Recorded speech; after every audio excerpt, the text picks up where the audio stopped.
Negozi e supermercati aperti tutto il giorno a Pasquetta, in particolare nei centri turistici e storici, mentre a Pasqua terranno aperto 2 catene di alimentari. Vergogna, sbottano sindacati e movimenti, non serve a niente, nemmeno all'occupazione. Siamo veramente esasperati perché non c'è più vita privata e purtroppo nuove assunzioni e aumento di fatturato come era stato promesso non c'è stato. Quindi comincia l'operazione, diciamo, sputtanamento. Stiamo raccogliendo una serie cospicua di denunce, dalle domeniche pagate in nero ai riposi compensativi non fatti. Cosa vuol dire? Che ci sono dipendenti che lavorano 7 giorni su 7.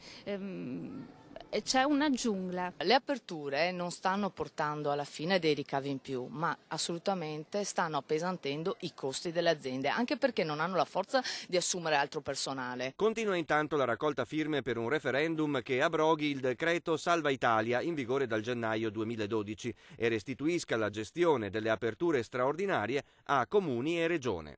E sono uno dei tanti che lavora la domenica, quindi non serve assolutamente a niente, non è servito a niente. Il lavoro non unisce le famiglie, ma in questi casi le divide. Per Federdistribuzione Veneto, che raggruppa i maggiori marchi della grande distribuzione, aprire un giorno in più può incidere molto sul fatturato del primo trimestre dell'anno, considerando poi che per domenica e lunedì è annunciato maltempo e che in pochi si permetteranno una vacanza pasquale. I sindacati invece invitano allo sciopero della spesa.